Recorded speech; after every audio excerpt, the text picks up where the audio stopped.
This was my first Mohanlal film in the theatres. After watching it, I can say it's epic. It's made for the theatres and I'm glad I could watch it in theatres and not on OTT platform first. I do have mixed thoughts about the whole film, but I did like it. If you're planning to watch this, do watch it in the theatres. It's made for it. Hello guys, I'm Prince and today we're talking about the latest Malayalam film, Marakkar, The Lion of the Arabian Sea. Written and directed by Priyadarshan, produced by Antony Perumbavoor, starring Mohanlal, Pranav Mohanlal, Keerthi Suresh, Nedumudi Venu and many more. Let's begin with non-spoilers first. And the first thing we have to talk about is the visuals of the film. The cinematography, the visual effects, everything looks epic on this big screen. It is a big screen spectacle and they live up to it. The scale is huge and the money is well spent. Now I think many people will do this one mistake of comparing this with Bahubali, which makes no sense because both this film are huge, are made with big budget, but they are very different. Bahubali was a fantasy fiction, whereas this one is more like a biography or a period drama based on true events. And even in the storytelling, both the films are different. So if you are going to watch this film with the expectation that you'll have the same feeling as watching Bahubali, sorry to say you will not, and you will be disappointed. I really like the war scenes in the film. They were very well planned, very well executed. There was a design to them. Coming to the VFX, it was up to mark. Definitely there were scenes where you could tell it's VFX, and if you watch VFX artist reacts, you can even pinpoint the issues. But that happens for a Hollywood film also. A lot of Marvel movies, it's very obvious it's VFX and CGI. And I think overall the visual effects never became a hindrance in watching the film. It never ruined the experience, which is very important. It only enhanced it. Now definitely there are moments in the film where they are showing off the VFX in a way, like those scenes would have been cut off. There was no need to, waste time because those scenes don't really add anything to the story. Now when you watch this movie, you realize they want to be realistic, not fully but at least partially. But there are some moments where they go little over the top and that really ruins the experience because those small moments don't suit the overall story. It becomes inconsistent. I really like the background music. We have heard that in the trailer also, and that sound gives you the vibe as if you are at the shore, you are at the harbor or you are on the ship. Even the songs were good. They never felt forced or out of nowhere. Now coming to the story and screenplay, I think that this story was so huge, so big. There are so many characters, there's so much happening that 3 hours cannot do justice to it. And that's what happened. There's a lot happening in the story and everything is important to tell the whole story. So at many moments it feels like the film is just rushing through it. There's no sense of time in the movie. I don't know how much time has passed. There is a big leap in the movie, but I have no clue how much was that or how much time has passed between each event in the film. Definitely this story could have been told through a series with multiple seasons because the script demanded that. There's so much going on, and because they're rushing it, all the nuance, the politics which I really enjoyed was missing out. There were so many interesting dynamics in the film, but we never explored them. And because you have to tell this story within 3 hours, all the characters are either good or bad. That's it. Just by looking at their faces, you know if this is a good guy or a bad guy. And that really makes the film very predictable. Also, I felt confused many times. As I said, there were a lot of characters, and also geographically, we don't know where we are. I think someone from Kerala would know where the story is based and everything. Even they would have name dropped some places. But for me, who doesn't know the area, doesn't know the geography, doesn't know these places, I am really confused because they never tell where they are, when they are, nothing is specified. Now Priyadarshan is a legend. He's been in the industry for so many years. But I feel one reason that many people didn't like this film or some things didn't work is because of his old style, which has become kind of outdated. There is a big generation gap. And I feel that's a big reason why there's so much disconnect.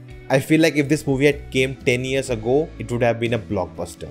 Everyone would have loved it, praised it. But I feel in the last 10 years, we have evolved so much. We have been exposed to so much content. And that's why just big visuals, big set pieces with a simple narrative is not mind-blowing to us. And while I was reading about this film on Wikipedia, I got to know that the film was supposed to be made in 1999. But they didn't have the budget to make it that time. And then again, Priyadarshan had this film in his mind. He started working on it in 2017 and finalized the script in 2018. And we got to watch this film in 2021. So already there's 4 years difference between the script being finalized and when the movie is coming out. Let me know what you think about that in the comments. Now coming to the acting, I think everyone did a good job. As I said, there were so many characters and everyone cannot have equal screen time. And I feel each character was underserved, even the main character. Mohanlal was good and I think he got to shine in more of the serious and emotional scenes. Pranav Mohanlal really surprised me. Nedumudi Venu as always was great. Let me know if this was his last movie. Ashok Selvan as the villain was really good. JJ Jackret as Chinelli,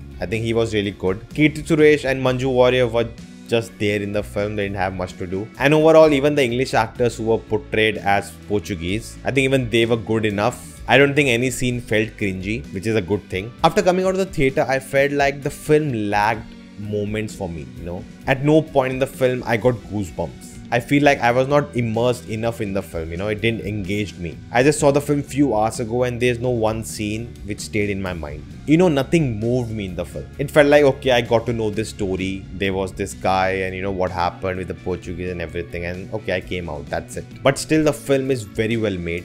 Visually looks appealing. There's a lot of good things also in the story, which I really liked. But by the end of it, it didn't make me say wow. So now let's talk about spoilers. Again, spoiler warning if you haven't seen the film. And if you're finding value in the video, do the like button so the video is to more people, and do subscribing and the bell icon to get notifications whenever a new video drops. For me, I think one of the epic scenes in the film was that interval scene where he kills the Portuguese general and the ship is drowning. That was a really epic moment. Now, one thing I really liked was this film is not an all-out Mohanlal film. There are more characters and more cast members also in the film, and they are given attention also. It's not just Mohanlal's character. I think Mohanlal showed around 15-minute mark in the film, and before that there's a whole setup to the story. Also, Kunjali's character is not perfect. He makes mistakes. He also have issues, which I really liked. As I said, you know, the ending was rushed and became so easy for Kunjali, you know, just go around, kill everyone and, you know, take revenge. And even when the court scene happened, like they show, oh, it's in Goa. First time in the whole movie. Before that in the movie, they never show where we are. But now suddenly, oh, he's in Goa. What was the point of it? What's the point of this detail that, oh, he was in Goa for just this thing? You know, small things like this irritate you because, you know, it just makes the film inconsistent.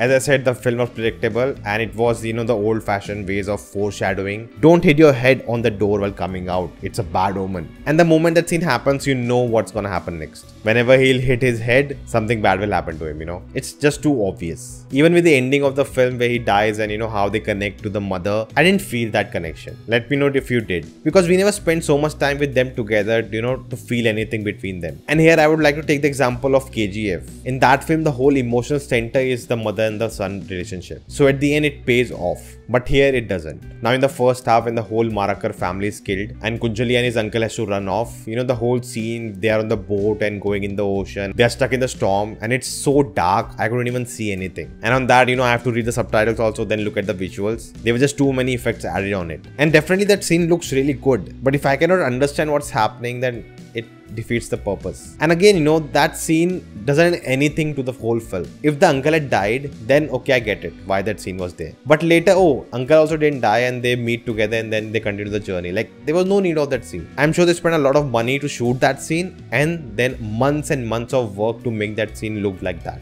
And all of that is actually gone to waste. You could have saved money on that scene because it was not needed in the film. Even when Kunjali becomes this vigilante, it's so rushed. All the events happen so fast. I have no sense of time. Is this all happening within a week or it's happening between months or years? What's happening? And there were so many fades to black in the film and I hate that. Now there are some things I want you guys to tell me in the comments because I'm not sure about it and I have a lot of doubts. Now let me know, did the set designs feel little modern to you? Modern not as 2021 but modern as in 19th or 20th century. Because looking at the sets, I didn't feel like we're in the 16th century. And I guess this film takes place in that time. Let me know how authentic the film was. If it was accurate or not historically. Now they said that the film is not accurately representing everything. It is fictionalized. But how much true facts were used, let me know that. I heard a lot of people complaining about the Malayalam dialogues. They were really bad. In English subtitles, I didn't find anything wrong. But let me know if that was the case. Also, did the producer of the film had a small cameo? Because I did notice, like, I know this guy and he looks like the producer. It was a small role. I think it was the time when, you know, the king sends for Kunjali and people are saying, will he show up or not? And then this guy says he will show up. That's it. That's a small role. Let me know that. See, definitely to make this story into a film, they need to streamline it or maybe make it in parts. Maybe what Bahubali did, because they were just too much into the film and because of that it just scattered. You cannot really enjoy it as one film. And do you think because of today's generation's attention span being reduced, that's the reason people really didn't enjoy this film? You know, it's a 3-hour film. Nowadays people don't make 3 hours long film due to multiple reasons. So do you think this is an old film and hasn't aged well already? Let me know in the comments. Through channel membership, you can support this channel and help me continue this journey ahead. And in turn, you get various perks. To know more, click on the join button. For more information, check out the community page. So guys, those are my thoughts on the movie. If you enjoyed this video, hit the thumbs up button, share this video, let me in the comments your thoughts. If you haven't subscribed yet, check out the videos if you like them too. Do subscribing and I'll see you next time.